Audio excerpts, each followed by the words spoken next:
Hi, everybody. We're so happy to have you with us. Some of you are here for the first time. Others are joining us again. We're happy that you all were able to make it, whether it's a Saturday morning where you are or a Saturday evening. So welcome to the first Psychreative of 2022. There has been a bit of a change of plan regarding the design of the session for this evening. So we will be starting with the poetry, and then Patricia will do the talk.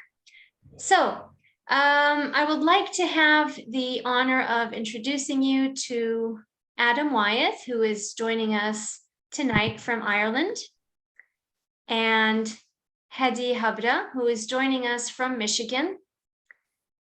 And of course, as always, the wonderful and sweet Sarah, who is my lovely co-host for every Psychreative session.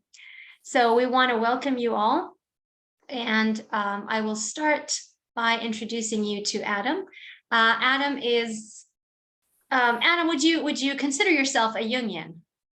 Would you? Well, no, not. I mean, I have a passion for Jung, and I've been reading him for many years, and this latest book is definitely very Jungian in many ways. But I wouldn't have any sort of credentials beyond the passion, really. But that probably goes for most things. Yeah. Mm-hmm. Right. So many of you may know Adam. Oh, sorry, Adam, you were saying? No, you'll have to tell me whether I'm Jungian or not. I don't know. Well, I think we all are a little Jungian, one way or the other. I mean, everyone who uses the term active imagination, writes, does creative work, is in a way being a Jungian. I mean, Jung himself said, "Thank God I am Jung and not a Jungian." So, yeah, I mean, we can play with that. Many of you know Adam and Adam's wonderful work. I will briefly introduce you to Adam now again, for those who don't know him. Adam Wyeth is an award-winning and critically acclaimed poet, playwright, and essayist with 5 books published with Salmon Poetry. In 2019, he received the Kavanagh Fellowship Award. He is the author of Silent Music, highly commended by the Forward Poetry Prize and The Art of Dying, an Irish Times Book of the Year. In 2013, Salmon published his essays, The Hidden World of Poetry, Unraveling Celtic Mythology and Contemporary Irish Poetry. This book is used as a teaching tool around the world and has been officially added to 2 DePaul University classes in Chicago, books for Celtic mythology and books for contemporary Celtic literature. Adam's plays have been performed across Ireland and also in New York and Berlin.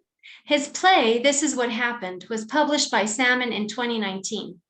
His 5th collection, About Blank, is a large 4-part poetical sequence which blurs genre, moving across poetry, prose, and dialogue. In 2020, Adam was selected for the Abbey Theatre's, Ireland's National Theatre, Engine Room Development Program, where he worked on About Blank as an audio immersive piece. Subsequently, he received the Arts Council Ireland Literature Project Award to complete the project. About Blank premiered at Dublin Theatre Festival 2021. Adam is also a recipient of the Live Music and Performance Scheme for a new music and text work in collaboration with Emmy-nominated composer David Downs, performed by pianist Rolf Hind and cellist Adrian Montu. Adam is an associate artist of the Civic Theatre Dublin and works on ideas and research for the RTE Poetry Program. He teaches online creative correspondence courses at adamwyeth.com and fishpublishing.com. So I would like you all to join me in welcoming the brilliant Adam, who will be reading some selections from About Blank. Thanks. The floor is yours, Adam. Thank you. That's really lovely introduction. And I didn't expect to be reading first at all, but that's fine. How long would you like me to read for? Because I don't want to go over time. 10 minutes. 10 minutes would be 10 okay. Minutes. All right, yep. That's great. Yeah, that's perfect. Okay. I'll try and keep watch that. But so yeah, it's lovely to be here and lovely to read from this. It's actually this is the book that's just come out called About Blank, and as Rula said, it's it was also turned into this audio immersive piece. It was on at the Dublin Theatre Festival late last year, and it looks like that. And this is the panther's eye. A panther is one of the animals in it, and so there's a lot of a Rilke connection there, and there's I guess a Joycean connection there as well from Ulysses. But it is a very Jungian kind of piece of work. I mean, I had never studied Jungian psychology as such, but it's something I've, with Celtic mythology and with poetry, it's Jung as someone who's always been a presence, I guess, in my sort of writing and reading life. But with sort of, as I've been writing plays the last few years, I've been realizing how much of the sort of shadow work and then the anima and all the sort of elements of alchemy and individuation, sort of an active imagination, of course. This book was, so it's written in there's 4 parts of this book. And it really, I kind of call it a word mandala, because it was, like the automatic writing, it came out of a very, what I kind of call spontaneous image making. That's how it started. So it was this element of speed writing, and then sort of, so I kind of work that way anyway, often with my plays. It's a very sort of instinctive way.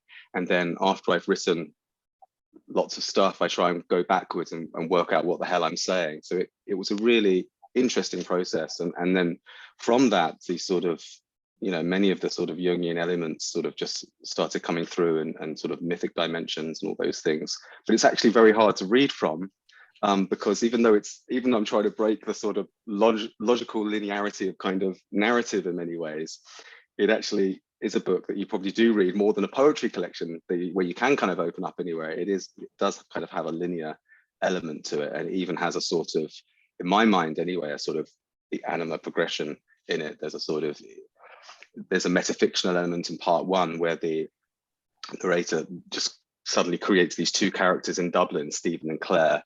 And so I guess there's a sort of connection to a creation myth like Adam and Eve there, that they're suddenly there, and it kind of moves through. In part 2, there's a monologue called Yoga for Beginners, and that kind of moves more into the sort of aspects of more religious sort of Mary aspects, I suppose, of anima. And then in part 4 is a play called The Wrongs and Rights of Grosvenor Square, and that has a writer in it, and she doesn't say much, but she's writing all the way through, and she sort of stands for consciousness, for Sophia. So maybe I'll just read a little bit first from prologue, and then I'll kind of move around a tiny bit. Prologue. It's late. I look out of the window onto Grosvenor Square and catch the moon behind the tree. A black cat watches across the street. I look out of the window and see a man get into a car. No, he's stepping out. I look out of the man stepping out of a car, shutting the door. A comforting clunk. The whole car sleeps. The moon is scaling the tree. I pick up a pace, patting my pockets, then stop under the tree. I return to the car, bleep it awake, open the door. I search for something that stirs and rocks with my weight as I root through the glove compartment. There are no gloves in the glove compartment anymore. All that's over. I rummage down the side of the doors, sliding my arms down the back pocket sleeves of the front seats. What is it he's searching for? He's coming out. He closes the door, an equivocal clunk. Did he find what he was looking for? I don't see anything on his person, in his hand. The black cat slinks across the street. The whole episode has become a mystery, and he doesn't know, I know it exists. But who else looks? Who sees me looking now? A stranger looking over? No, looking down. A man about town, a town about a woman who sees not what I see, but what I don't. The moon is free of the tree at last and catches the cat's eye, holding its tongue, who looks out of the man onto Grosvenor Square. The slate rooftops are moon-washed. The gardens sleep in their lost colours. A woman is coming for me, as large as the city. This is what happens when we look out of the window all of the time, everywhere, now in Dublin. So that's the prologue, and then I'll just read, I'll sort of move around part one, which is called Summer's Death Seedful. And that's to say there's 4 parts, and this Summer's Death Seedful refers to the Celtic festival Samhain, or Halloween as we know it. So it kind of moves across those dimensions as well.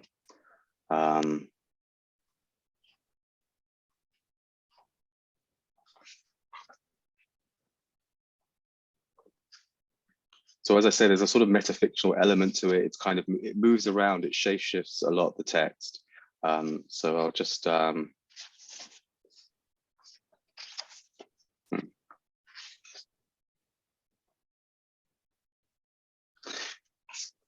each word creates another universe out of the one before, which in turn creates other words that are not words, and they occur, as it were, in their own worlds, independent of thought, insouciant to the backroom chatter, where insolvent smiles while away the small hours.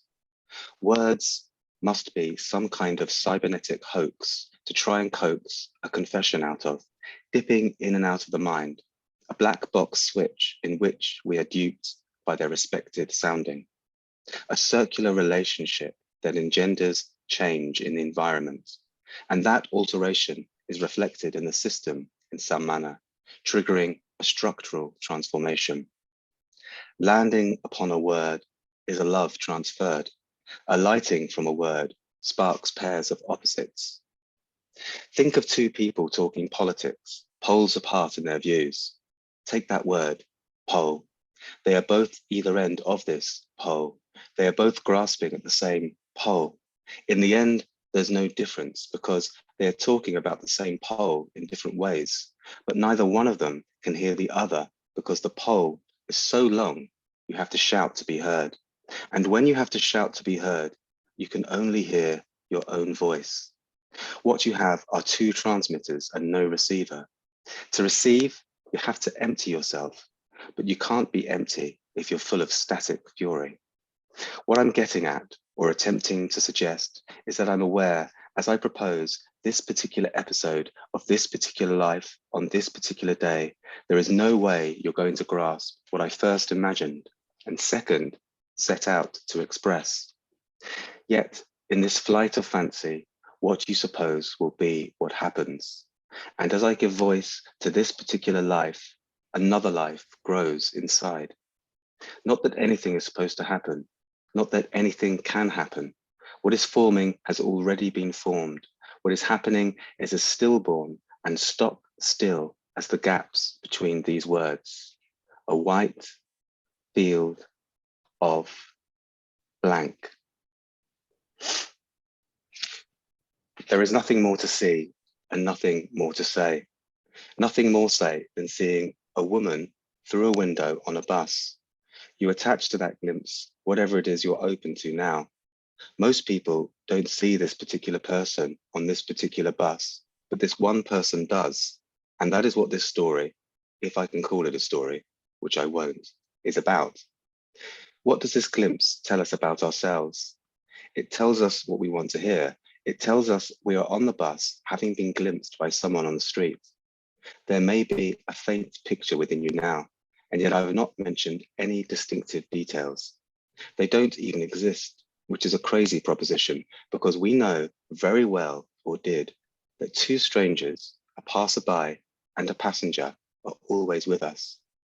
The glimpse passes in a second, but the thought attached to that glimpse lingers and leads to something else, something hidden that must come out, an essence.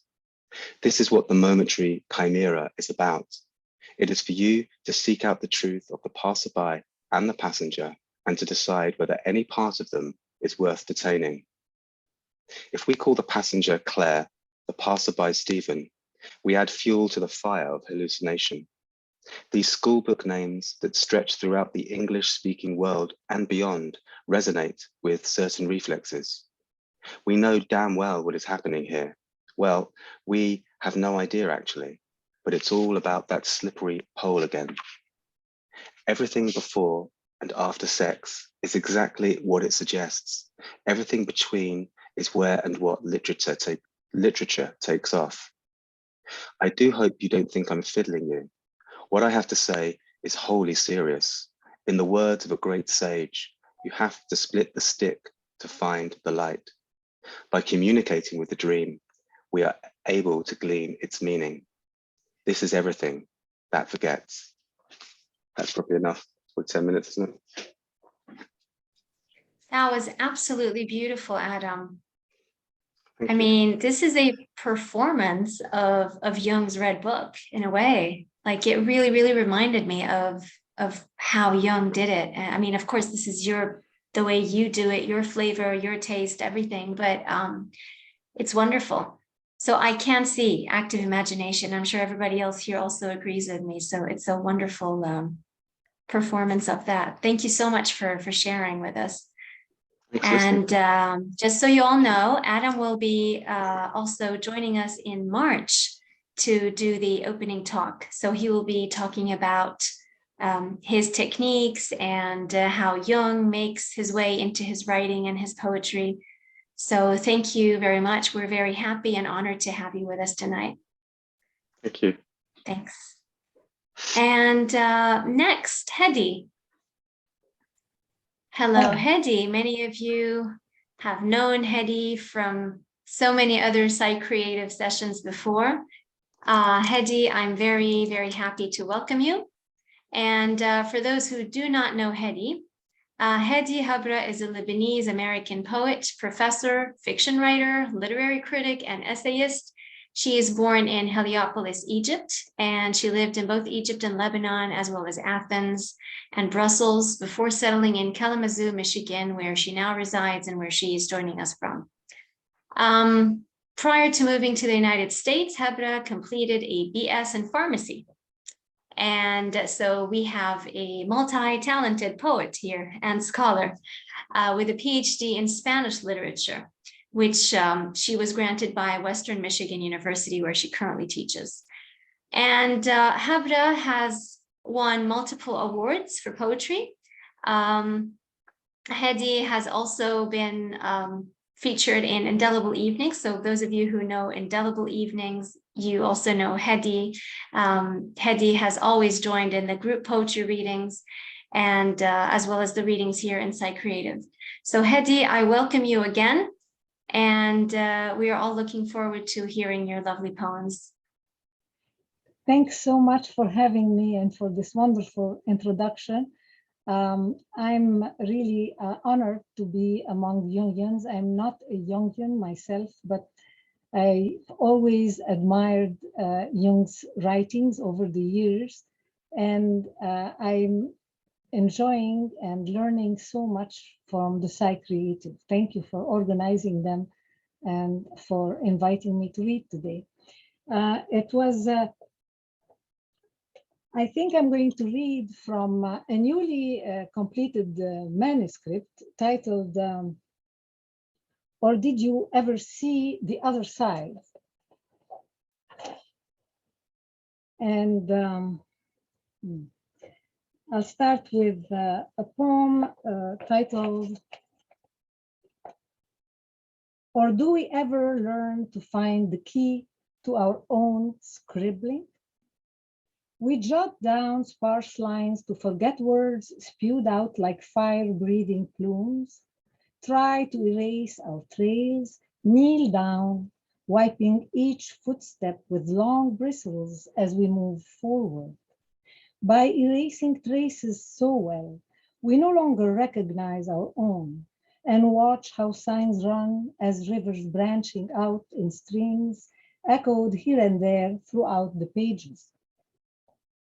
Like a gold digger following veins embedded as threads within quartz rock, or disseminated in silicified limestone, we scan our lives, turned our hand to unearth life motifs, dilating encounters steeped in deep blue, frozen within a cave or a basement, a mansard or an attic hoarding our dreams. Bent over our own reflection, We crawl like infants to find the crumbs left at our passage. The next poem I'll read is titled, Or What Does a Tree Know About Aging? It's in the point of view of the tree. You think me impervious to my surroundings. Little do you know of my inner struggles, anchored deeply in strata, swollen roots protruding, petrified pillows bearing traces of endless processions, insects' footprints, antennae probing every crevice, the slightest orifice, a witness to fallen leaves, transparent like lace, skeletal nervures turned into butterflies' wings, decaying flesh, too many skins shed layers and layers of debris, pelage encrusted inside fissures, muffled voices, instants when time rests, sounds of crackling, pine needles under footsteps, resin sticking onto fingers, sighs in stark darkness. Age is often equated with wisdom. I equated with survival.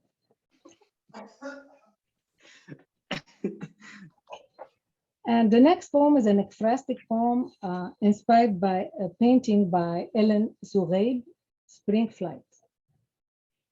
Imagine a feathered blown glass sculpture falling from its pedestal, its rainbow-colored fragments scintillating 1,000 suns. Imagine deft fingers placing tessera after tessera, stretching an unending mosaic, breathing with renewed hopes under fingertips beating pulse, as though these fingers recomposed shredded documents into different new meanings. Imagine how the firebird emerges, spiraling, ruffling its feathers, follow the bird's neck undulating, wings ready to pulsate within restricted space, its spirit throbbing about to soar. And I'll read a poem about keys, and it's titled, Or How Do You Keep Track of All the Keys You Once Owned?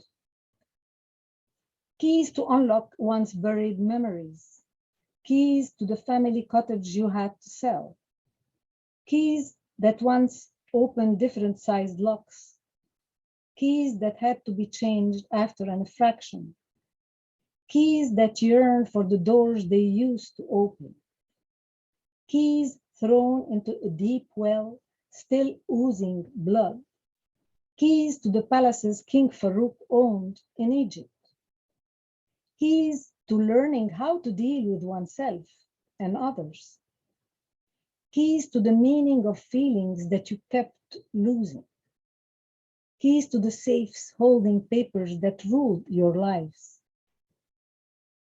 keys kept in a jewelry box that must have mattered once, keys lost, forgotten or treasured as a possible comeback, keys to the wrought iron patio gate half covered with jasmine, keys that opened the car door that led you straight to the beach, keys to dreams horned and ivory gates that keep getting mixed up, keys meant to reach the heart of a man before he changed the locks, keys you hold in your palm and run your fingers over and over again, keys to an old friend's house who once relied upon you to water her plants, keys placed on from generation to generation to reclaim the ancestral home, keys that you had to return to the hotel where you wished you spent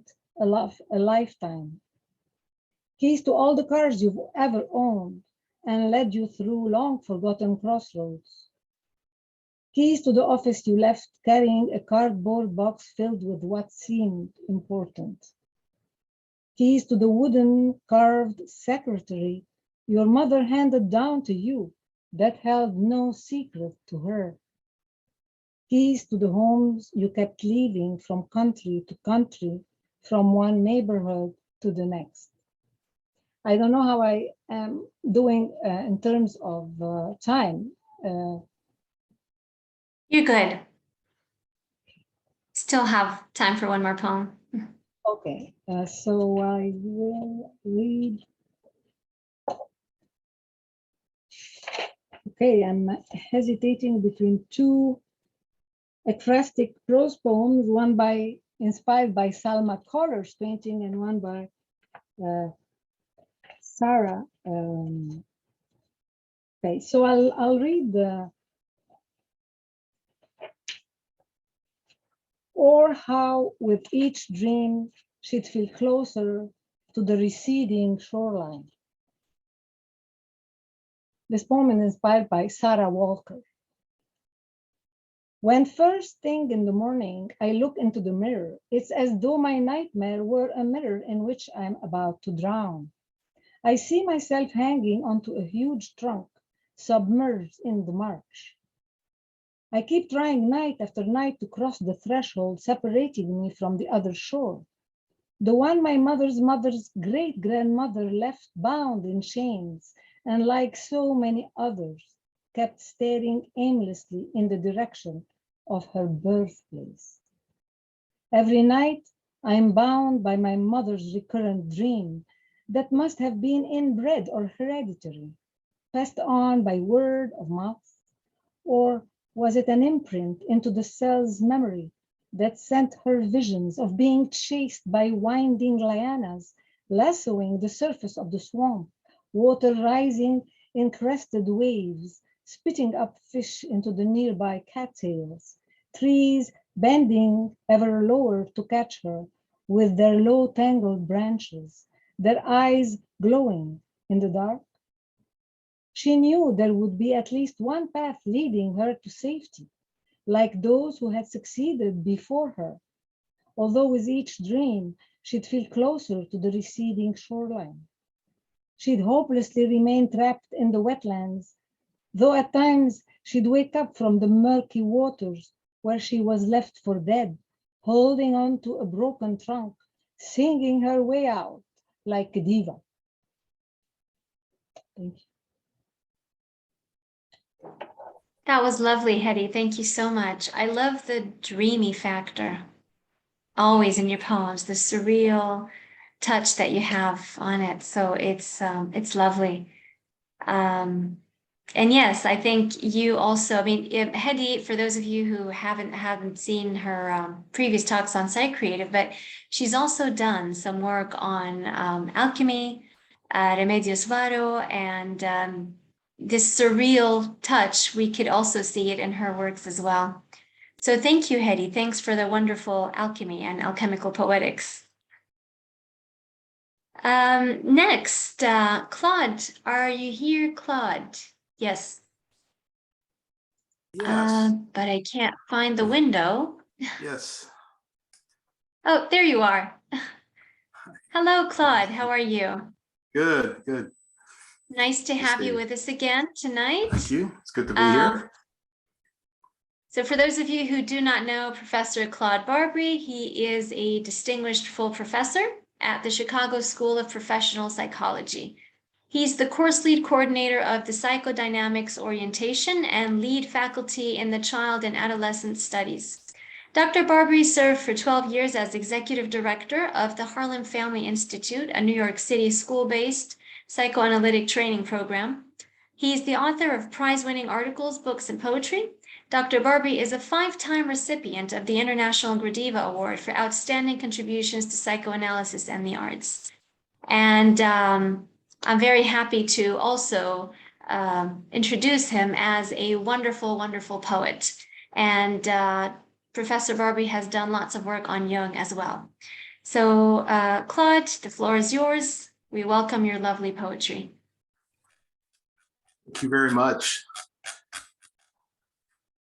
It's good to see you. Can everyone see the poem? This first poem I All clear, read, yeah. this first poem I read is entitled Shadow. I've been going through some medical issues this summer, which was very new to me. And so I spent a lot of time going to see doctors.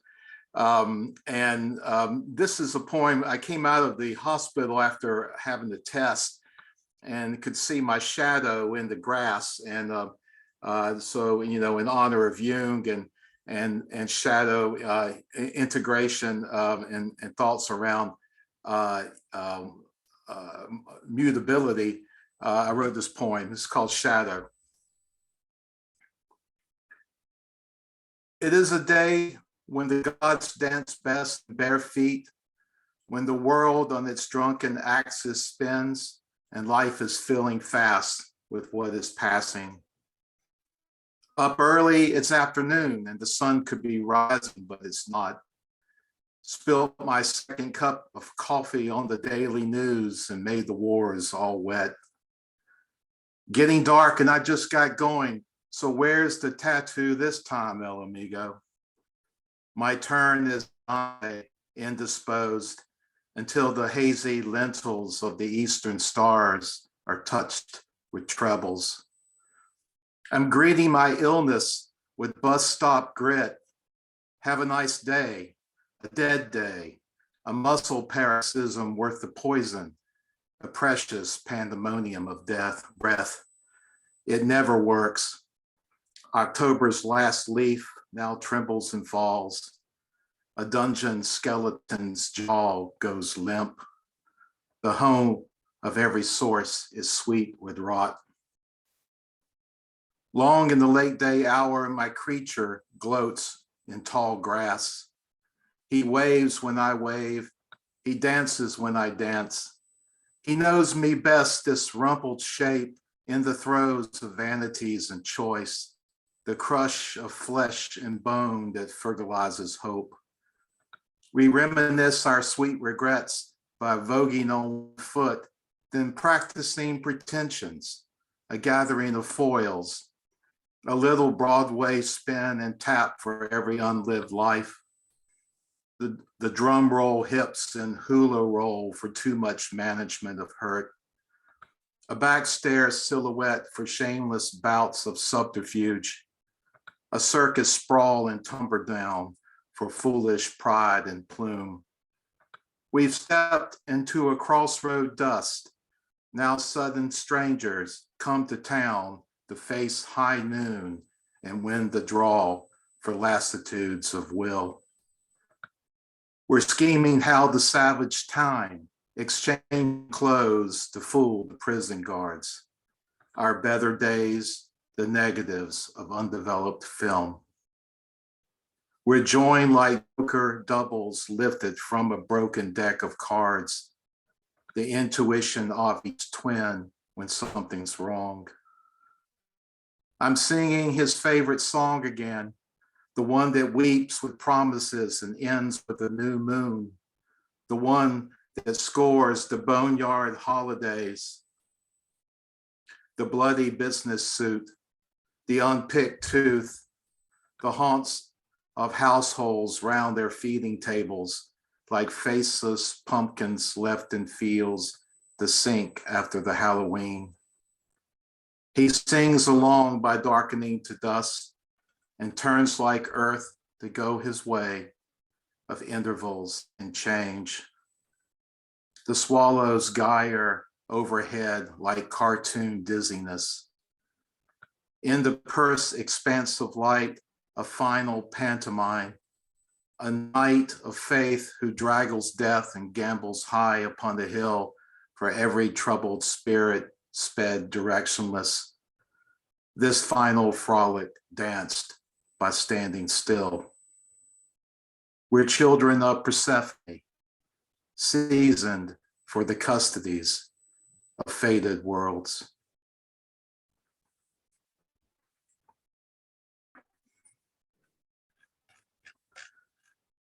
And I read one more poem, but I wrote a lot of poems about animals continuing into this time of quarantine and and careful wanderings. The name of this poem is called Walrus. Sea ice, wounded brother, scrapper in repose. If one's a crowd, then what is company? If music of the ocean never stops, then you who snarf and grapple for the last empty chair of island rock or flow will never rest, but rather rest in place. Entertain the eddies of your herd with gnars that bellow to enunciate the cold inductions of your latitude. Yet there, marooned inside your bulky mass, among the milling huddles you appear to wave a fin and motion there is room enough for still another congener, as if we could be seated by the shore and served a double portion of the cod, adorned with clams and gastropods unshelled, until a mustached maitre d' with tusks who serenades with underwater churs would surface to insist we move along, and by along would mean to move at all, and disappear into the blubber scrums that ruck and maul your co-rivals to win an inch of uncontested dominance, a tooth fandango played with vibrancy that always ends with rolling into brine to leave your land leviathans behind, and dive into a benthic buoyancy where gestures are no longer cumbersome, and fannies fathom in their antipodes will pirouette with flippers feather light into a magic surfeit of your fret, a heft of dedicated cellulite, an envy turned to pink instead of green among the onlookers aggregate, when at the water's edge they throng and bark.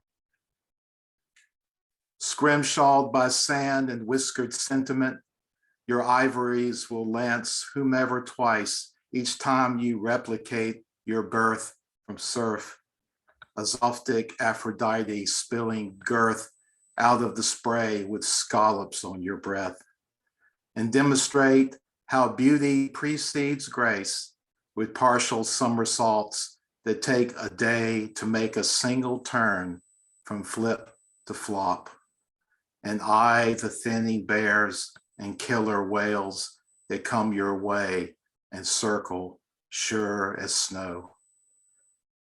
As austral winters cede to Arctic winds, you will submerge into your amplitude and heap a sole majority of skin around your bones, as if the world could end and find you snoring happily within your heavy wrinkles, stoical and spared.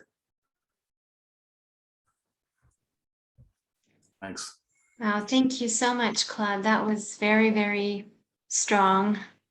Lovely poetry as usual, the vivid images, the deep language and everything. And we really hope that your health issues have resolved over the summer and things are better now. But it's lovely how you were able to create such beautiful poetry out of the experience. And thank you so much for sharing it with us today. You bet. Thank you. And thank you so much. And Patricia, oh, there is Patricia.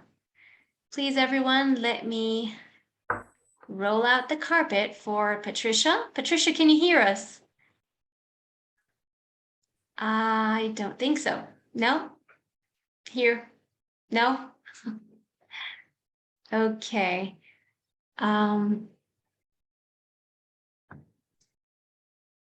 Let me see. Sarah, is there something that we can do to fix the... I don't think so, right? No, I just From my end. I just sent her a message. Okay. All right.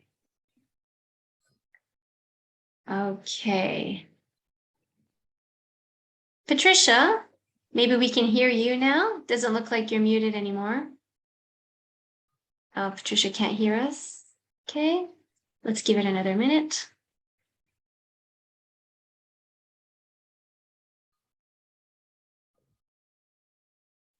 Yeah, she can't hear us. Okay. Maybe it's because of the earphones shouldn't do that. It's the opposite. I think we're gonna see if she goes out and comes back, if it'll come back Yeah, on. I had the same issue the other day with the microphone. So I had to unplug my microphone in order to be able to hear others. It's weird, but it happens sometimes.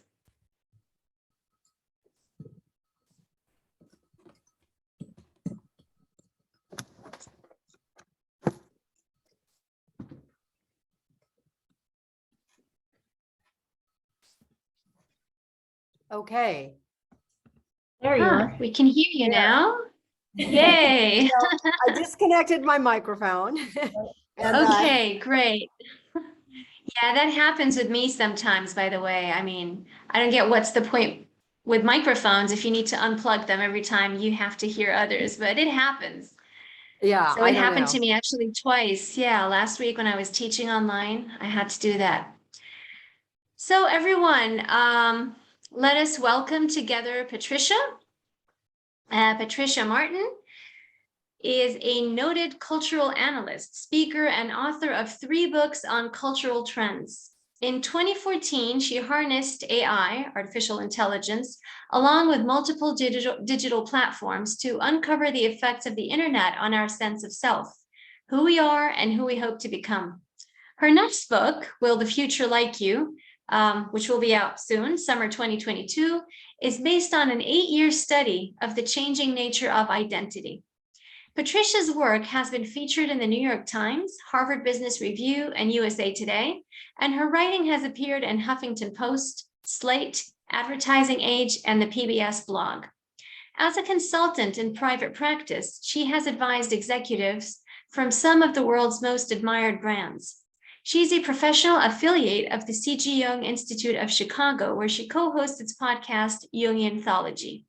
She holds an MA in Literature and Cultural Studies from the University College Dublin and an MFA from Bennington College. A native of Detroit, she works in Chicago and lives in the woods of Michiana near Lake Michigan with her husband and countless deer. Patricia's talk tonight will address the following: understanding the new dynamic of persona and how it alters the path to individuation, and achieving wholeness in an era of relentless uncertainty. And finally, confronting the challenge of surrendered consciousness and what it means for the future of the collective. Patricia, we are very honored to have you with us tonight, and we are looking forward to hearing everything that you're going to be talking to us about now. So the floor is yours. Great. Let's just, okay, so can you see my screen?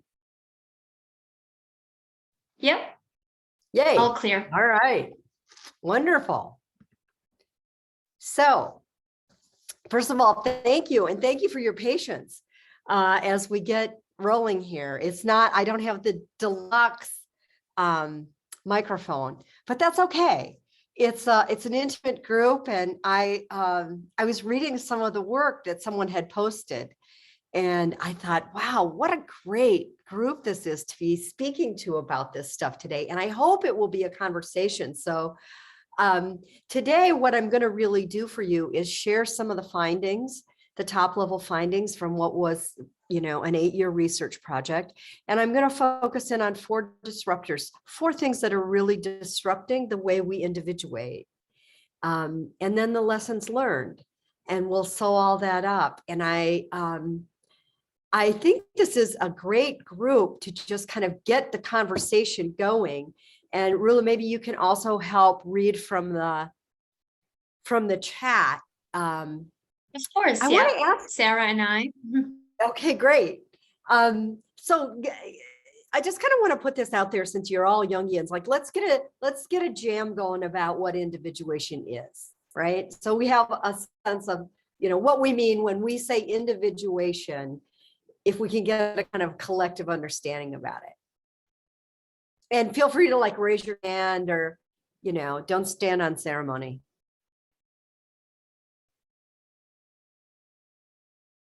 Anybody have something they want to contribute to the group wisdom about individuation? What it means? Yeah. Her hand up. For me, it's about wholeness and becoming the person that you are and are meant to be. And then I think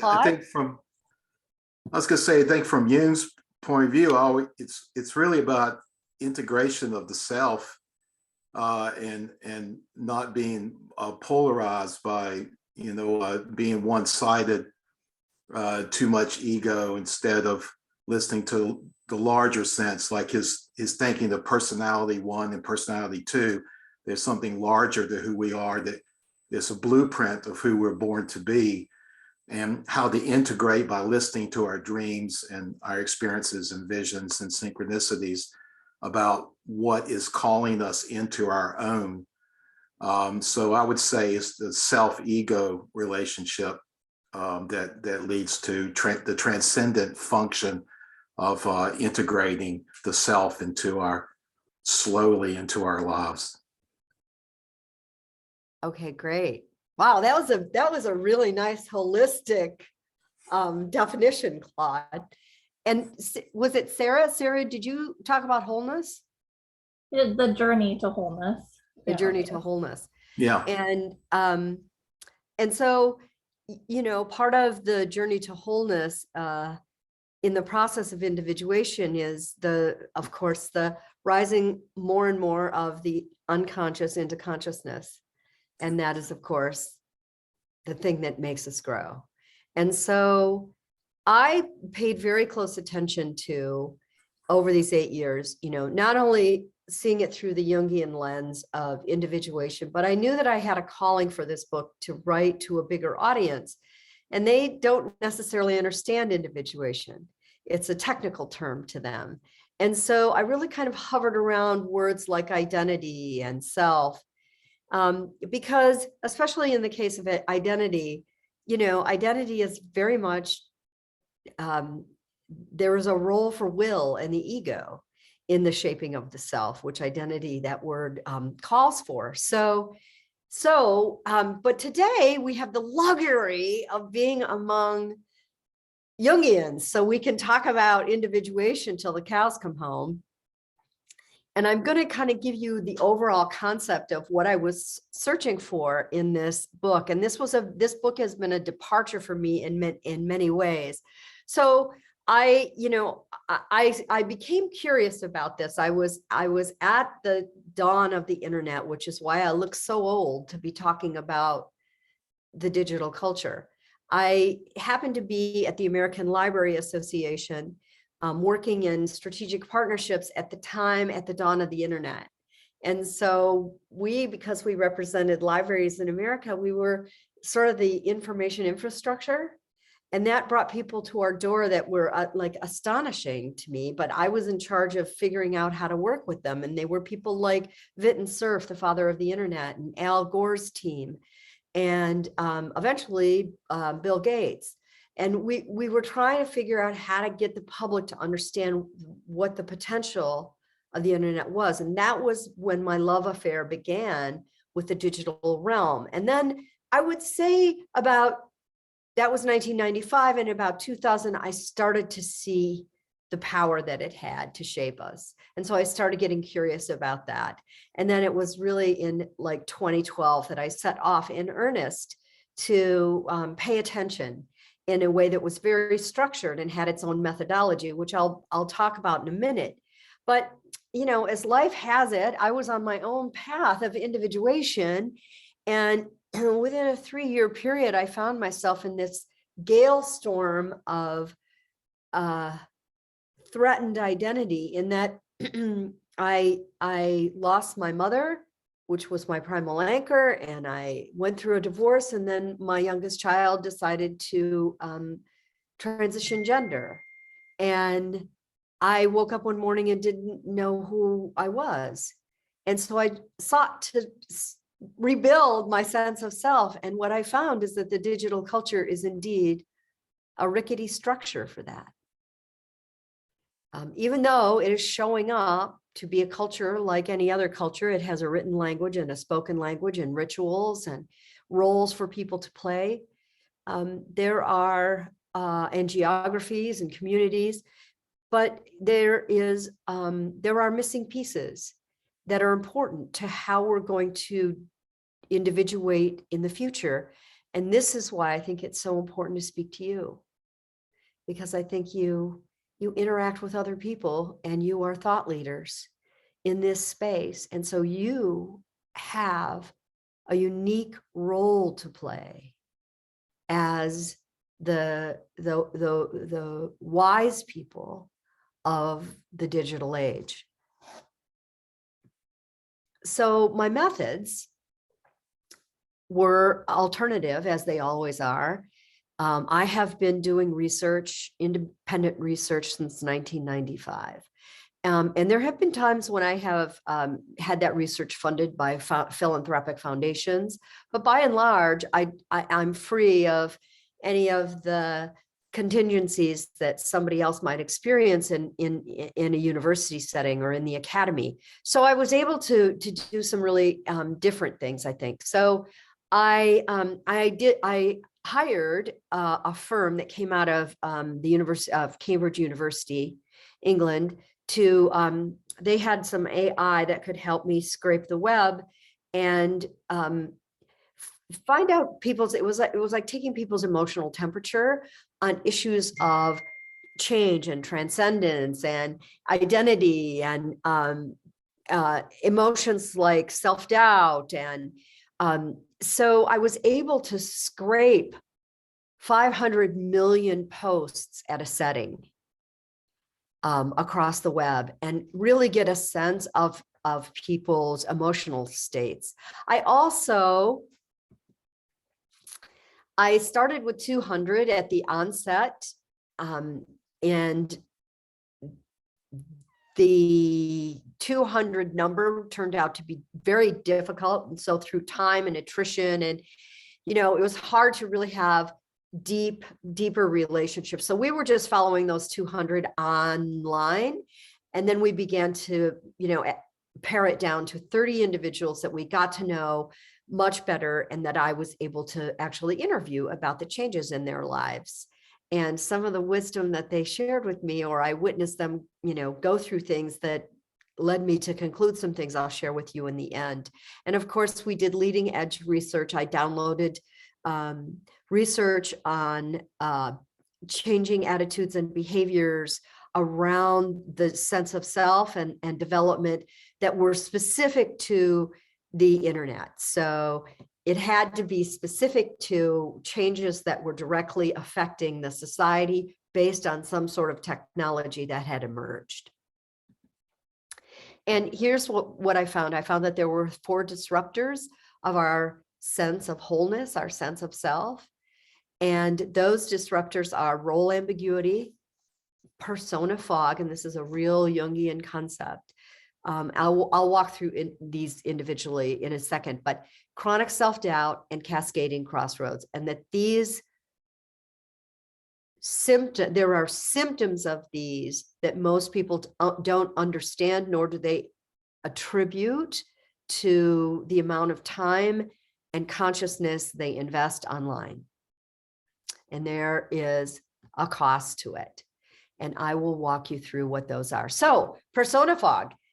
This is great to talk to Jungians because you'll get this. Our personas were never intended to bear the weight of the internet age. So we are leading with persona, and because it is, as Jung defined it, it's a shell, really. It's a mask, it's a veneer. And so our data over time was able to link people's sense of fragility, their sense of lowered consciousness, and their attention seeking, as a result of this, what we call persona fog. And what this persona fog does eventually is it sort of fogs people's path, and it leads to other disruptors, which I'll get to in a minute. If I seem to be going really fast, it's because I am. Because in other words, there's one I'm going to dig into that's specific to creatives. And I figured that one would be important to you. The other cost is Cascading Crossroads. So this is a bigger picture thing. We are undergoing so much change as a society that we're just as you think you have gone through an important crossroads in your life, you are faced with yet another, and that these have a tendency to build over time upon each other. And so there are symptoms that come from this as well. There are a sense that a lost permanence. People have a lost sense that anything in their lives, their jobs, their spouses, where they live, their relationships to their children and their families, that these are now temporal, whereas many of these things used to be anchors. This is a story of one of the clients we had. This is where we began to see that there was pressure to innovate in order to solve the cascading crossroads. Is that we just need to have more ideas. And so we saw people beginning to pretend to be innovators within their environments to avoid yet another cascading crossroads, which meant, they might be out of a job. And there's also a heightened fear of abandonment. Role ambiguity. So, you're probably reading about this, and if for those of you who are in analytical practice, you're hearing this from people, is severe role insecurity. There's a sense of overwhelm in that the roles that people play are unspecified and less meaningful in terms of guiding the development of the personality.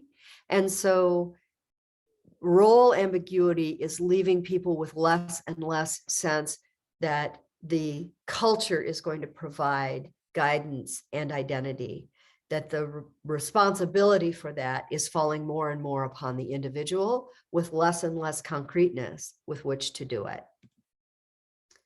And then this is especially affecting creatives. It's chronic self-doubt. Self-doubt always comes and goes in our lives, but we began to see something very different. I began recruiting individuals for the study on Tumblr, and many of them were creatives. The early adopters of Tumblr were creatives. And so this gave me a bird's eye view into this deadening, this exhaustion, and from not only generating so much persona and content, but also there was these feelings of incompetence, never enough. Carol Dweck has fascinating research on this. Many of you might know her book. It's a psychology book, very, very popular. And it's called Mindset. It's about understanding who you are and how to define yourself as somebody who's curious and still learning, as opposed to somebody who has arrived and achieved. And this research of hers is additional to that. So this was research she began in 2005, and she took 10 years to study the relationship of identity and our sense of individuation and competence. So in other words, to feel incompetent is to feel a loss of self. That's what the environment of chronic self-doubt is doing to people. And you might be encountering these situations in your workforce, in your practices, but it leads to a profound sense of stuckness where people just stop being able to produce work, especially creative work. And here's an example. This is John. He's one of the individuals that we followed very closely. John suffered from persona fog, feelings of incompetence and stuckness, and he wrote about it. Actually, you can find him online. John is 41 now. He was a wunderkind. He gave his first TED Talk before he was 30. He is both a computer scientist and a poet and an artist. And so he has this he's a rare Renaissance man for the digital age. And he went through a period of personal loss and again woke up one day and didn't know who he was. And it led to an absolute stuckness that lasted for months. He wasn't able to create anything, write anything, produce anything. And this was a guy who was by all means extraordinary. And when he tried to trace it back, when did this start? It was in a rejection, not his, but somebody else. He rejected an offer. He had built an online community of storytellers, and it got so popular that venture capital came knocking at his door and wanted to buy it. And the venture fund was, these are brands you would know who wanted to buy this from him. And he decided that that's not who he wanted to be. He didn't want to be that next iteration, which everyone at that point wanted to be. So John, even though he had said no, then realized he had nowhere to go with this. And he didn't know where he wanted to take it by himself.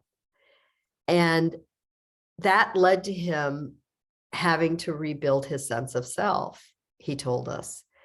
And he, again, found that the digital culture was a little rickety in confirming a sense of self. And so he had to work his creative process to find himself, to find his voice again. Journaling, painting, but on a very small and modest private scale. So, we now have this like absolute fascination with how are we going to address what all these symptoms are, right?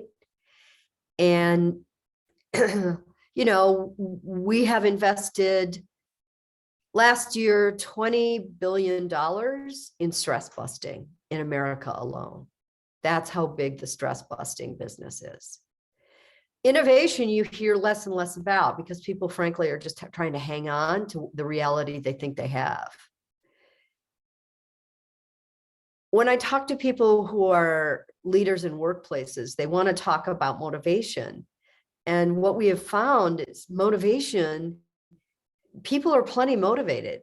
People are wanting to keep their work, they're wanting to have meaning in their lives. They're motivated for all of that. The problem is motivation just gets you started. It doesn't help you through periods of a pandemic, for instance.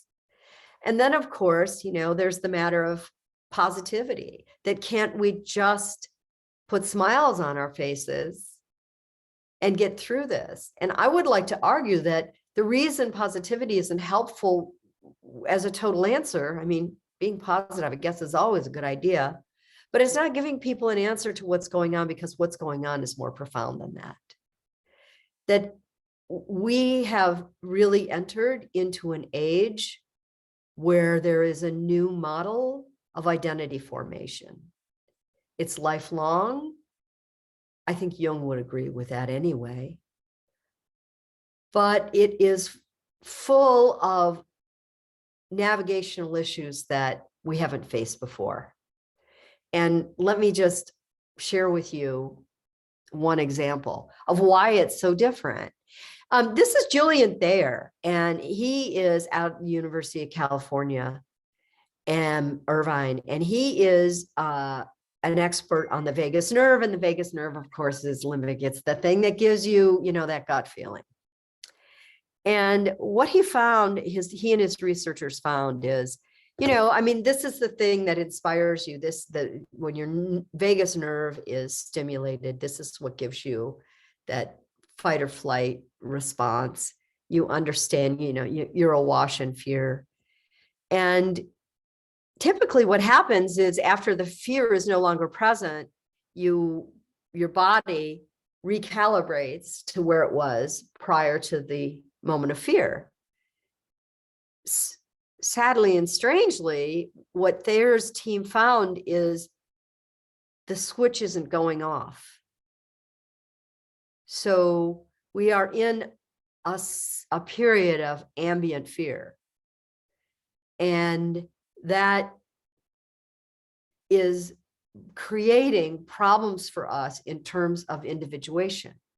In other words, we're not able to feel the sense of safety required to do the work of individuation. And so given all these disruptions, we have to ask ourselves, what is the path of individuation? And, my team and I, we scratched our heads and wondered this too.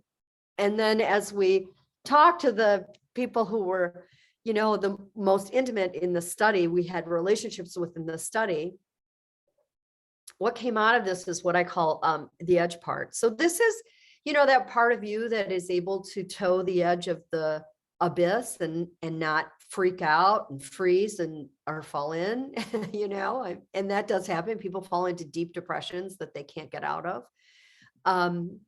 And what we really found is among those 30 individuals, there were things that they did and things that they saw things differently and they did things differently.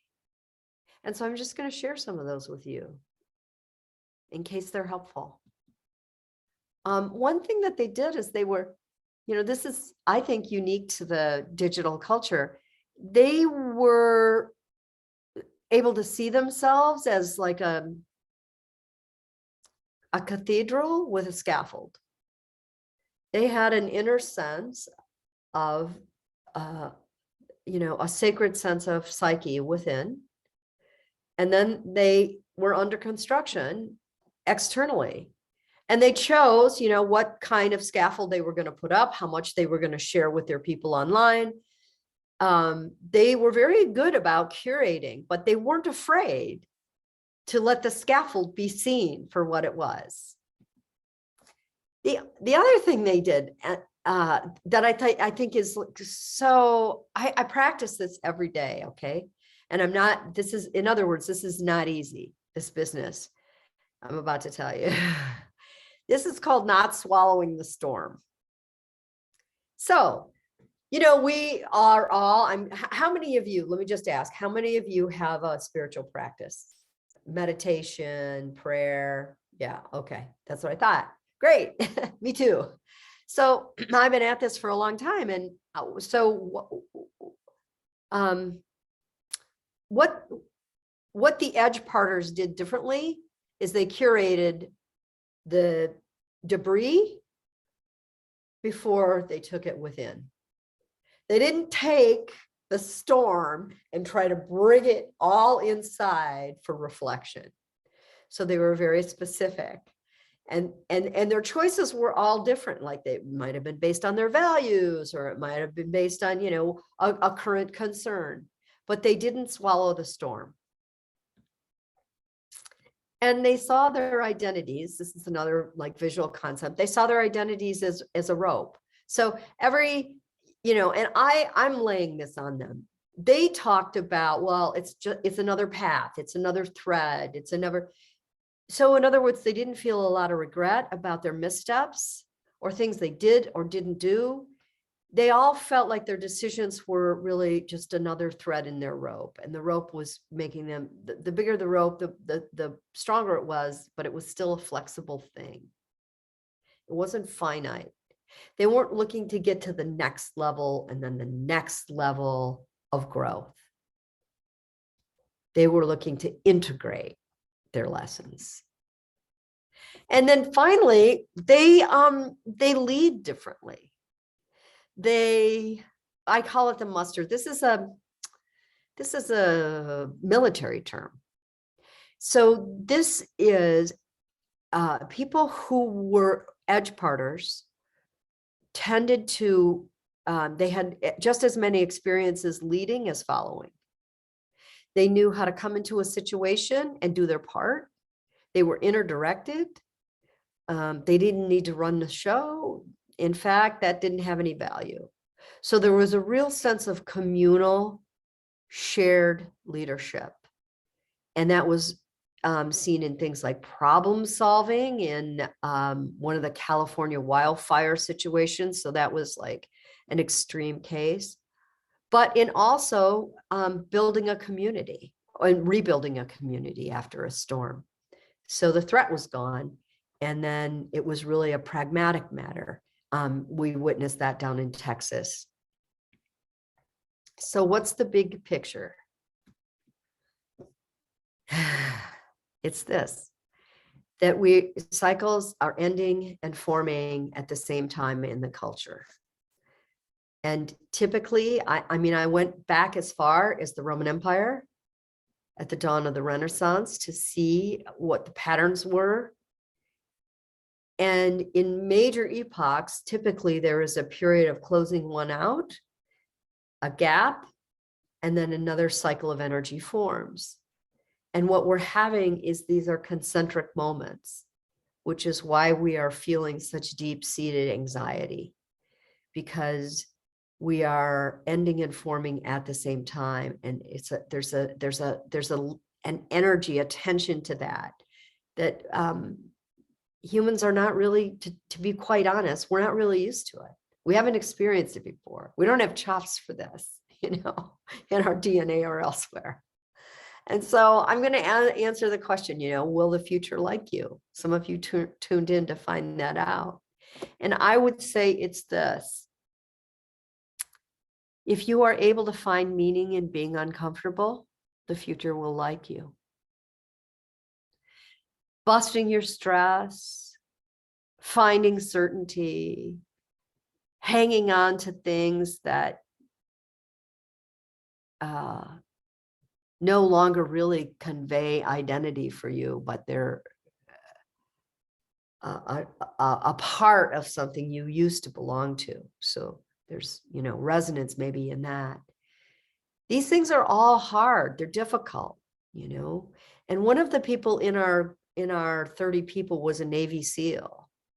And he was especially really good at this business of enduring, and he said to me, the future is not about motivation anymore. It's about endurance. What can you endure? And so to the extent that Jungians are very good, because we've learned it from Jung, when you find yourself in the storm, what do you ask? The question is always the same for Jung, which is, what can I learn from this suffering? And that's why I believe that the work of Carl Jung is more relevant than ever. And the new generation, the next generation of Jungian leaders will play a very specific role in pointing the way toward the future. All of this will become a book. It will be out in the fall. And if you would like to learn about it, you can email me and I'll put you on the list to get a notice, and we'll have giveaways and things for people. So now I would be happy to open. I'm going to close this down if that's okay, so I can really see the group better. And I will, I'll take your questions if you have them. How are we for time? I know I talked a lot. Oh, first of all, thank you so much, Patricia, for this wonderful, eye-opening, interesting session. I mean, I hadn't thought of these things that way before, but yes, I mean, thinking of it, we probably were not designed to handle this type of persona fog and all the other things that you spoke about in today's digital world. I mean, that's incredible. Everything, this study, it's just amazing. And we can't wait until we have your book next. We have around 40 minutes Q&A, so we're going to leave the floor for discussions. If you have any questions to ask, if you could use the button, the raise hand button, that would make it easier for us to spot you. So use the button and then the microphone. Okay, I see Badruddin. Badruddin, yes, go ahead, please. You can use the mic. Hello. Well, my question is about if someone is wanting to change his life or something like that, it might be a bit counterintuitive, but would it be actually useful or helpful to cause those disruptions of identity that we can change and grow through the pattern that she showed us now? So, Badruddin, your question is, if somebody is wanting to do a life change, correct? They want to make a decision that's going to change their life. Yes. Yeah. And then your question, can you repeat your question? It's like, would it be actually healthy to cause a disruption or actually, I don't know, trigger it or something like that? So we can follow this thematic process of enduring things for in a more pilot way.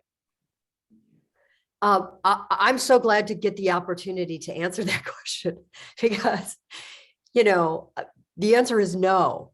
And the reason you don't have to trigger it is because they're already in it. And in fact, I caution people, you know, I hear a lot. There was one gentleman, he was a manager of a lot of young people at a large digital firm. And he said, you know, he was British, and he said, you know, they're like China plates. I can't say the slightest thing and they fall apart on me. And I think that's not a generational problem so much as it's a reflection of just how fragile people are. So if their fear sensibility is already on and it's stuck on, adding more fear to that is going to have a negative effect. And that's why we encourage people to, you know, like if you've got this idea of the muster and you've got this idea of things like chronic self-doubt and right, that it's better to have someone lead you. In other words, ask the right questions to get them to tell you where they're at in the individuation process. And then you'll be more able to assess their capacity for challenging feedback. So if I could just, I know I'm giving a long answer to this. Let me say it in a different way. A leader of a muster leader would do something like this, say, okay, let's say we're all in a painting class and we have to give each other feedback on our work. And the muster leader would say, okay, be responsible for the kind of feedback that you want. If you painted this at a tender moment when you felt like you were really working on something very personal, tell us that so that we can handle you properly. If you're really ready for hard feedback, you've put 12 layers of paint on this and you're really ready to know what we truly think, tell us that too. Do you understand the difference? Yeah, I kind of get you. That was really helpful. But it's more of observing where we are at the stage of growth than actually do something about it. But we are already there. But like, we just have to figure it out. Then it comes all down. But Badruddin, you're breaking up a little. Maybe if you could tune up the microphone or something, or maybe remove the Maybe it's a microphone. problem with internet. Okay. Well, I kind of just want to be thankful for this really great answer because it was like really enlightening. Because you know, if I didn't know that we should actually spot ourselves, because for me, I think that I don't have those things that much compared to the individuals that were asked by like the 30 people. So I was like, if I want to change myself and be more prophilic and empirical, maybe I should like try to experience those persona fog or chronic self-doubt or something like that, so I can better cope with things in the right way and be part of the identity of what our people are trying to grow. And then she made a very profound answer, and I'm really grateful for that.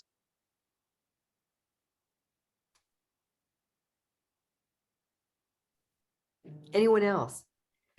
Yes, Teresa. Hello, nice to hear you talk today, Patricia. I was just wondering, I dipped my toe in the water with this. I was asked by my PhD supervisor to give a talk to his students on the digital age and, you know, being safe online, and they were all like old enough to be my children. And I had this moment about having to go back and tell them what things were like in the past. So they were digital natives, I suppose that's the term. And I just wonder what you think the difference between, we'll say, you and I are probably a similar age. What's the difference between us and digital natives? I mean, is that some of what you're trying to get at here? So yes, just try to imagine then that, so for digital natives, more and more of their identities will be developed online and through technologies. So they will suffer more and more from some of these symptoms. And again, they might not be able to identify why they're feeling so much self-doubt, for instance. You know, why is it so difficult to make decisions? Why do they feel stuck? I mean, come on, you're 21 years old and you're stuck? Wow. You know, we used to think, oh my goodness, that's the time of your life. And so, you know, I think that for people who are not digital natives, and I am certainly not, you know, I had it grafted on to me and I just developed a fascination for it. I think that, you know, the attrition, eventually we will age out and fade away. But I have found, like, I have a group of readers. They are separate from the 30 people, and they are all under 30 years old, and they read the manuscript. And to a one, they were fascinated about the part about the digital history, like how things built from nothing.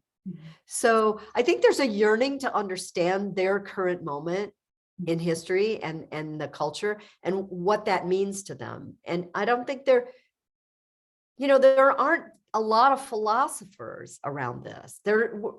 I think we believe that it is all happening so fast that there's no time to really comment. And I think in the next decade, we're going to see more and more psychologists and philosophers stepping up to point out what this all means to us. So it'll be interesting to see how the different generations interact with that wisdom. I think there's a huge loss for young people. I feel sorry for them. And I was thinking, Adam, you were talking about Grosvenor Square earlier, and I was thinking when I was in my early 20s, late teens, early 20s, and you know, going to a new city, and so much of what you did was private, and you know, you broke up with your boyfriend, and you know, very few people knew about it, and I just feel so much is public now, and they've no chance to really get in tune and get a sense of self before everybody else knows about the business, you know. I think it's a real loss. You know, we have to kind of get on with it, but I think maybe we have tools to mind ourselves. Our boundaries are better. You know, I do worry about where it's all going. Thank you, Patricia. Thank you, Teresa. Does anybody else have a feeling about that? Yes, Claude. All right, unmute. Thank you for your presentation. It's really refreshing to kind of address sometimes the toxic positivity that you know, the pressures that we feel like in terms of not being able to talk about disruptions, and then how do we then integrate shadow experiences if in somehow or another we feel sort of indoctrinated not to discuss these things because we have to always be you know, kind of caught in this catch-22 of future shock and always have to be you know, growing and changing in a way that becomes an onus instead of not knowing. And I really appreciate the what can be disruption is around the inability to tolerate uncertainty. And part of that uncertainty, in my opinion, is where Jung's strengths was, you know, because I always think that the self is a disruptor. I mean, that, you know, our dreams we have dreams that they're not always happy dreams. They're very hard to look at. They're very challenging. I mean, Jung said that therapy is steel on stone. You know, it's hard. And when we engage these aspects of ourselves that are difficult to encounter, you know, there's a blessing in that shadow, and we wrestle with the dark angel at the river Jabbok until it blesses us. And I really appreciate that sense of like asking us to look at the research and look at what disrupts, because I do think that's where the blessing is when we wrestle with some of these issues. And having said that, I just wonder about, we talk about individuation, but what about the collective? Jung talked a lot about collective shadows. And, you know, within our culture today, there's a lot of contingencies that make it very difficult to even look at what makes us uncomfortable, because we're so busy. I have to say, I always think about, one thing that Freud said to Jung was, like, well, you don't have to worry about contingencies because you're married to one of the wealthiest families, in Europe. And Jung, when Jung broke down and had his madness in the 1930s, I mean, Emma took care of all the children. She took care of 5 kids, and she took care of him. And they had multi-millions of dollars. And whereas Freud was trying to take care of 5 kids, always very, very anxious about paying his bills.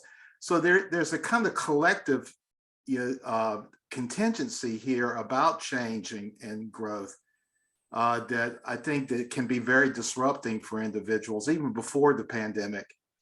And is there a collective shadow in technology that doesn't address these particular disparities that make some individuals able to embrace change, and even if it makes them uncomfortable, and others can't even begin to address it because they're trying to figure out how they're going to deal with contingencies of just basic needs within life. And I think that class dynamic sometimes is very interesting to see when we're working with clients. So I just wonder about that, and your finding about just the collective disruptions, So that's what I study. I study the collective. So in a way that a Jungian analyst would analyze a patient, I analyze the collective. And so that's what I attempted to do with this study. And where we're seeing yawning gaps is there's tons of shadow material on the internet. More than anybody ever imagined the human race could conjure up. Yes.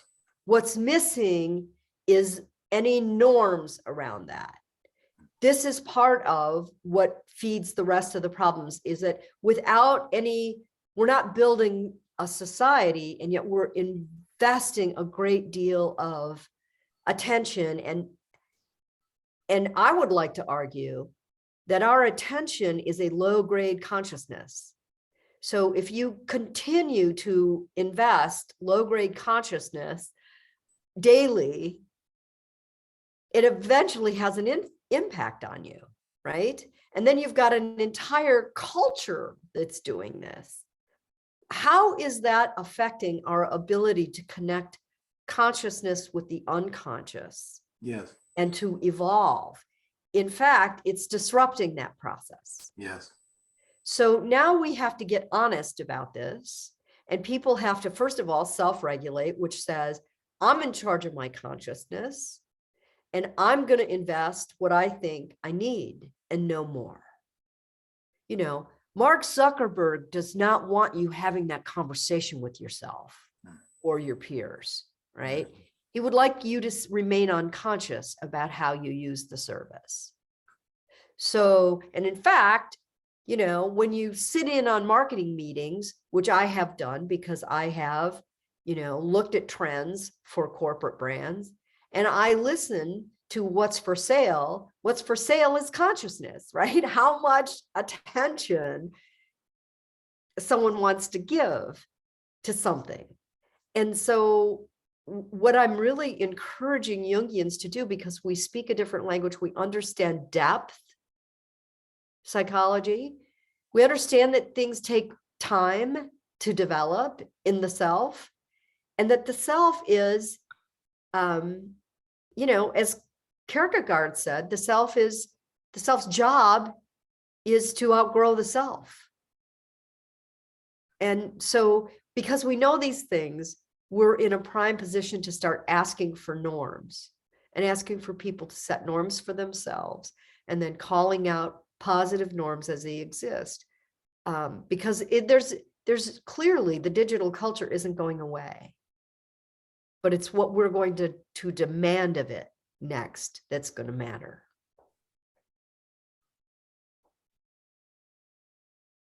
Thank you. Adam. Me, hi. Hi. Thanks very much, Patricia. That was a fascinating talk. I should explain the reason I'm in Ireland, so it's Saturday night here. That's all. I'm not an alcoholic. Yeah. Well, I might be, but I don't know. But no, it was really fascinating, and it was interesting to hear. I mean, everything about. I'm very interested in how technology affects us. I mean, I suppose it's very hard to sort of. There's so much going on in my mind from the talk and all the questions and what's been said.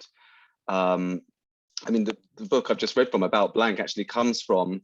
I don't know if anyone's noticed, when you get slow internet, About Blank comes up. So that was it was a joke sort of working title for the collection. But I suppose in the collection as well, one of the characters, when she breaks down, in fact, my computer died recently, and there was this extraordinary sort of text came up with all this amazing language. It was very sort of Freudian and Jungian, the language. So it became a sort of found poem in it. So but I'm interested in this sort of fragmentary sort of element of consciousness. And I think, I mean, just to touch on, I mean, I think we've talked a lot about the negative effects of the internet and that sort of thing. But I suppose, I remember Stephen Fry, when mobile phones first came out, everyone was saying, when everyone's texting, young people especially were texting like in that, whatever it's called, before we had emojis, it was like, the sort of, what was it, like thanks would be THX or something, they said, oh, this is going to be the end of the English language and that sort of thing. And I remember Stephen Fry saying, well, no, not at all. This is actually young people being incredibly creative with language, and they're communicating. And I suppose, to talk about technology and even electricity, how that's cut off from, how electricity has cut us off from the natural world, because we have artificial light instead of the natural light, and then screens and televisions that have been around for a long time, where we've just been these passive receivers. But with the internet, I suppose, of course, there is that engagement. There's that, and look at us now, we're communicating in ways that we could never have imagined before. And I suppose there must be a positive Jungian element to all of this as well, in that, I have the computer, the internet on all the time, I must say, when I write, which probably isn't a good thing. But I mean, something like Wikipedia, for instance, which is an extraordinary, resource. And Wikipedia gets a bad name, but I think it's one of the internet miracles of our age in many ways, and that it has avoided any kind of, as opposed to other, like Facebook and things like that, it is all for free, and it shows such a sort of a generosity of knowledge. And but I don't really I'm not sure really what my question is, but just to talk about I would like to respond. Could I respond? Yes. Okay, yeah. Great. Thanks. So there are positives, and I'll give you one example that comes to mind immediately. And that is, the internet, especially for a younger generation that has invested a lot of time in developing profiles and being on multiple platforms, and pushing those identities out there. They have this gift, this ability to be very fluid and experiment, almost prototype aspects of the self that they're curious about. Like, could I be this kind of person? And they'll build a persona for that, and they'll push that out there, and they'll see how that goes. And some people have built entire careers on this. One of our 30 recently shut down her Twitter account. She got up to 17,000 Twitter followers. And many of the, like we were thinking to ourselves, dude, like you've made it, 17,000, my goodness. But she said, they won't let me experiment with myself anymore because they have a very clear idea of who I am and what I'm supposed to say. So she just ended the account and she's starting over. And I thought, wow, how brave is that? But her objective is to be able to discover herself and discover aspects of herself just by being able to experiment with how she expresses herself. So I think it's interesting. Mm. Thank you. Yeah. That's amazing. Christy. Hi, thank you for your talk. I'm joining Adam in a wine as well. So I'm in the UK, not an alcoholic either. But yeah, thanks for that. It was really interesting. I've just a couple of thoughts really that one of the things Adam's just said about how our language is evolving through kind of text speak and things like that to make it quicker. And part of my research is about the fact that I argue that we don't have a language anymore for how we feel. So I work through visual arts. So I look at visual language.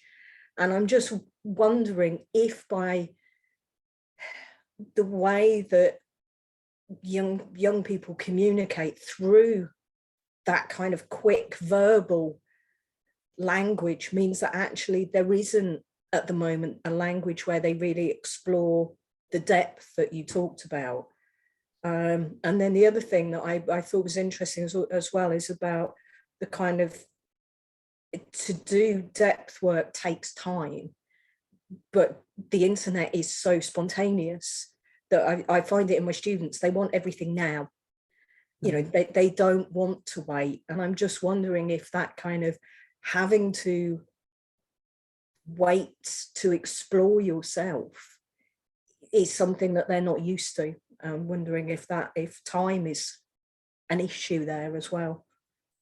Yeah, I'll take your second question first. So there again is an opportunity to encourage a generation to endure uncertainty in moments, endure, not having a need met.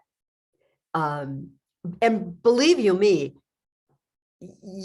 edge parters who are also of a younger generation are beginning to see this for themselves. They are being honest with themselves about how many questions can really be answered by life and how much you just have to wait and see what's going to develop.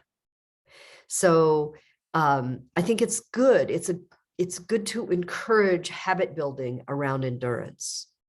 And I was so struck by your comment. I'm going to move on to your first statement, which was about no language for how we feel anymore. Now, this is utterly fascinating to me. Is it Kirsty? Do I have it right? Kirsty. So is that to say, tell me if I'm wrong, am I onto something to say that so much of language is performative now in a way, that Teresa was talking about, you're out there all the time and you don't have a lot of privacy. So is that part of it, or are you seeing something bigger going on in the collective? I think, my kind of sort of nuanced thing is, yes, I think there is other stuff going on, but I am kind of interested in, I don't know what it's like in the States and things, but certainly in the UK, there's this whole thing around mental well-being, and we must talk about how we feel, and you must articulate, and if you're struggling, you talk to somebody and you say, but we never actually teach anybody how to do that, how to articulate those deep inner feelings. So it's, I see quite a kind of a separation there, certainly with youngsters that sort of, well, how are you feeling? And actually they don't know because they're so unused to exploring themselves and being able to articulate that. Does that kind of make sense? Mhm. Yes, it does. Thank you. Anyone else? Yes, Rula. Patricia, can I, yeah, I want to comment on what Kirsty was just saying about visual words, or, you know, the way they, whether they know what they're feeling or not. The thing about this generation and the younger generation and almost everyone who's using the internet, especially with texting going on, we are substituting words with emojis nowadays. And what strikes me is that, for example, you look at someone who is texting somebody else back with 5, 6, 7 laughing faces, and the person who's texting is not even smiling. I mean, you can't tell from the look on their face whether they actually find whatever it is funny or not. But the way they express it on the internet is, or on the text, is completely different. So are we developing new personas through texting as well? I mean, it's not the internet as in Facebook or Twitter, but it is. I mean, we also use emojis there, but we also use them in direct conversation with people, like in text and WhatsApp and other applications. But it's, I mean, it's something that I've noticed. And it's on the rise. You know, people are expressing emotions that they're not feeling, and not through words. They're expressing them through the emojis. Mhm. So in general, overall, the culture is pushing more and more toward visual culture, less and less toward language-based culture, which is part of what will make us, you know, global citizens, for instance. So there's a lot of good that comes out of it. What's challenging is, you know, does it keep us at a superficial level, because we're not really digging for the right words to describe ourselves and our emotions. And, you know, it leads me to want to say, in every situation, as we were looking at these disruptors, what we saw is for every problem there was, you know, a silver lining as well. And I don't mean to be precious about that, but truthfully, you know, there's a trade-off going on all the time. And the hard truth of it is, we will get more visual, not less visual. Oh, thank you.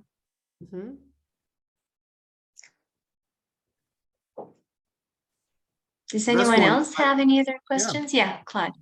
That's one thing that is a give and take, and I certainly, you know, that the benefits of technology, to be able to bring in film and TED Talk excerpts and all manner of thing in teaching is really quite extraordinary. I mean, when I taught Shakespeare, you know, 30 years ago, you know, I was, you know, trying to reel a film into the class, or I would try to take students to see a Shakespeare play. And now it's so extraordinary, you know, in terms of the resources you can have from technology, that, you know, just watching Macbeth with Denzel Washington recently, just seeing the cinematography, I wish I had that when I was teaching Shakespeare years ago. So there is a lot of really wonderful gains in this, but I also, you know, with my students today, about Christy's point about listening and about feelings and about critical thinking, my students often, you know, they want to have a manualized approach to their work. Tell us what to do, give us a formulaic, algorithmic, manualized approach to how I work with people, and give me that, and then I'll do it at my clients instead of working with my clients. And I find that to be, I feel like I'm rolling the Sisyphus stone against, as you said, that paradigm change that you're seeing and researching. And I'm very aware that with new epics come new personalities, but, you know, I'm just wondering who we're evolving into. I was thinking that when Christy was talking, you know, in terms of how to, if being a therapist means that you listen to your clients and it's not visual in the sense of, you know, all the great opportunities that technology gives us, which I can respect. But if it's about listening, if you have students who kind of are addicted to the social medium and their phones and surfing during class and also just give me the approach and I'll do it at my clients. How do we teach feeling our feelings, using the porous experience in sessions in which we feel each other's feelings? That happens in therapy. You know, it's not just the well therapist and the struggling client. We feel each other's feelings. How do we teach that sense again is really something that I wrestle with in terms of the use of technology that also then leads to letting go of technology to be present in a palpable, corporeal way with another person. It's kind of like that movie Her, you know. I think, you know, that was, you know, so kind of vivid metaphor about that tension. So I agree, it is a give and take, and I wonder what we're evolving into in many ways is kind of my thoughts from your talk. So I think that this is a big question. And I think what you've done, Claude, is you've really kind of put this out onto the field for the entire group. I mean, how would we answer Claude's question? Because it's a bigger question than even the topic of my speech, which is, you know, individuation in the digital culture is a pretty big topic. But really, you're asking, who are we evolving into? Are we going to continue to be these sentient beings, right? Or is something else happening? I don't know. Does anybody have a thought? I mean, I'm not going to say, yeah, for certain it's like this, because I think we're all grappling with these. These are existential questions. Yes. I wonder in some ways if technology is actually speeding up a lot of the things that have been going on in humans forever anyway, you know. And I wonder in many ways, like when we've seen sort of, I don't know, what happened with Brexit and Trump and how those things can just grow, and you can, because they can be, people can be manipulated in that way so much in such a kind of, such a direct way like that, that maybe it's kind of a good thing because it brings these things up to the surface a lot more. And we're able to actually then look at it and go, is this really what we want? You know, we're able, and I wonder if there's something, I don't know, yeah, I again, it's not sort of put a positive spin on it, but I wonder if there is something to that because we're becoming so much more connected, and we, you know, I know it's a cliche, but we're sort of this, we are becoming this global community, you know. And look at the environment, you know. It's a bit like what nuclear weapons did for war. In some ways, having nuclear weapons meant that we'd reached such a peak in sort of warfare that we knew that we could destroy ourselves, and knowing that has made us restrain, you know, in many ways. And now with the climate crisis there, or the COVID, it can change. It's suddenly you need something terrible to happen for us to actually go, okay, yeah. And that's what the shadow does in many ways. You know, the shadow is that, like, waking up and realizing I don't know who the fuck I am. That is your, you know, and you know, that's what we need, you know. So if those things can happen, does that make any sense what I'm saying? Yes, it is. And it's inspiring me to tell a story that I can say to this group. I'm very careful. You know, I interviewed shaman. I went to understand the depth and drama of what was happening. I interviewed a dominatrix to talk about what people's inner yearnings were, you know. And one of the people I interviewed is a gentleman, and, you know, he's fairly famous in England as an astrologer, and he looks at really big swaths of time. And one of his specialties is crop circles.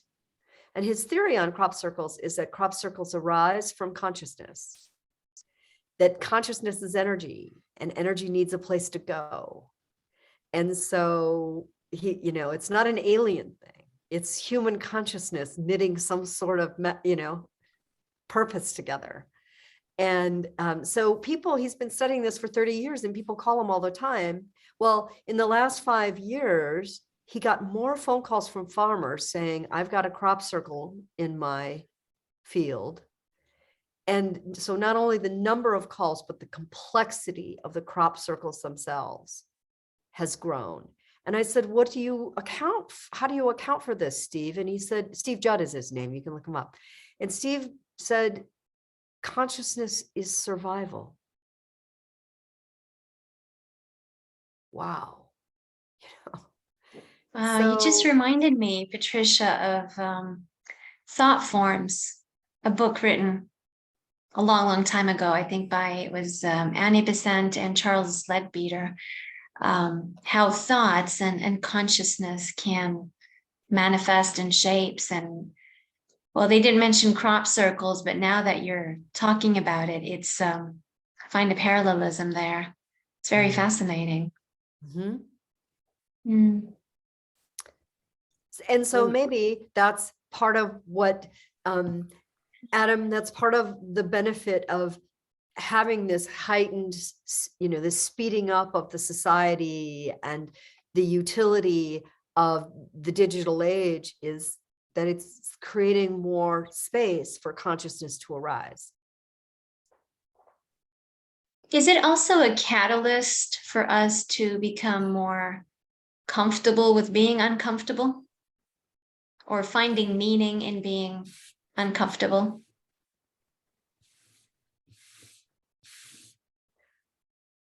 Well, I think so.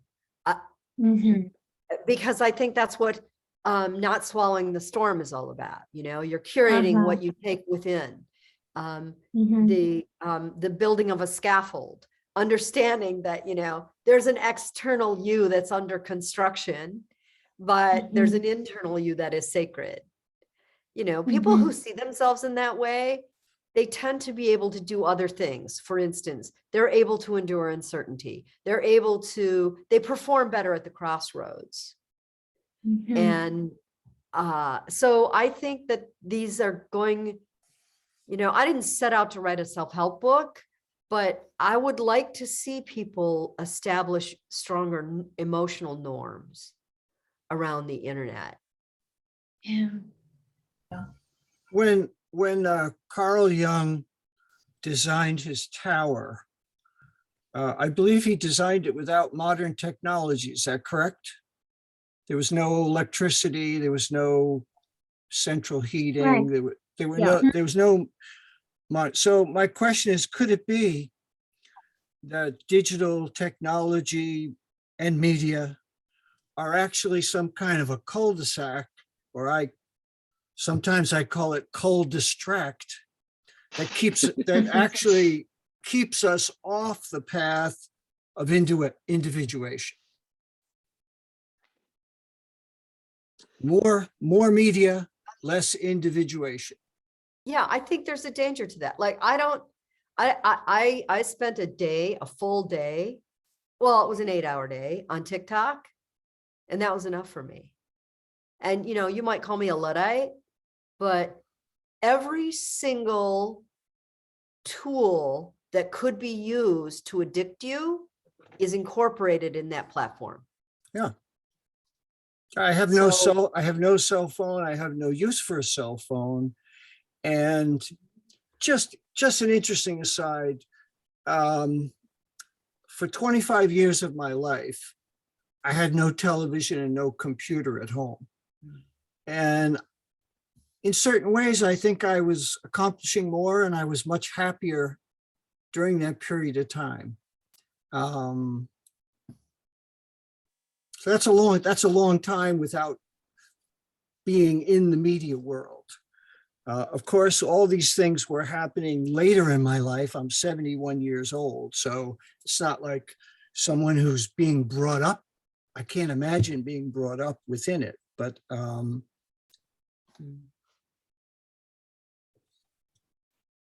In order to individuate, I mean, we're creatures of society, but in order to individuate, we have to spend time alone. And it seems to me that media subverts that in so many ways. I'm glad to be on here with all of you in this community, but I wouldn't want to be here for 30 hours in a row. You know, and it seems to me that so many of the young people I see, I mean, they're walking down the street with their phone in front of them and they don't even know where they are, or they're bumping into people. And so they're really inside of something. They're inside of something. And it's interesting, you do a lot of consulting with businesses and stuff. And I know that technology has become so important in the running of a business that I wonder if it's,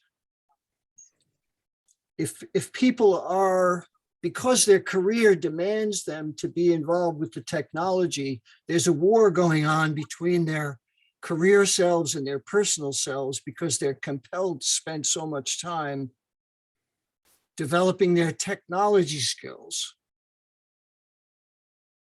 Yeah, that the whole career thing is just, that is a shifting paradigm for the rising generation, I can tell you. I mean, that's another topic for another whole, study and book, I think. But I do want to be respectful of your time. And Rula, where are we at with that? Well, actually, time has just finished, but the conversation was wonderful. Your presentation was brilliant, Patricia. You're going to have us all thinking, not seeing the internet the same way again. Although, I mean, from personal experience, the COVID-19 pandemic has definitely changed my relationship with the internet. I mean, I realize the positives now a lot more than the negatives, and it kind of bends the way we use it and how we harness the gifts of the internet in order to communicate with one another and to individuate one way or the other. But I mean, everything else you said was just wonderful, and we greatly look forward to reading your new book. Do you know what month it will be out? The publisher is still deciding, but it will definitely be out in the fall. So Right. Okay. I'll keep you posted. All right. Yes, please do. And we'll be sharing that on Psychreative and on Indelible as well. And Patricia, thank you so much for so generously sharing your thoughts and ideas with us tonight. It was a great honor. And thank you, Claude. Thank you, Adam. Thank you, Hedy. Thank you, Sarah. And thank you, everybody else who has been here with us. So see you all again. I'll let you know when the next date is. We were scheduled to have another session by mid-February, but we're still not sure yet because our speaker couldn't make it. So now we're currently looking for someone else. So have a great evening, everybody, or a great morning, depending on where you're based today. And I look forward to seeing you again next month. Good night. Thank you, Rula. That's great. Thanks so much, Rula. That's amazing. Thank you. Thank you. Thank you, Adam. Thank you all. Bye-bye. Bye.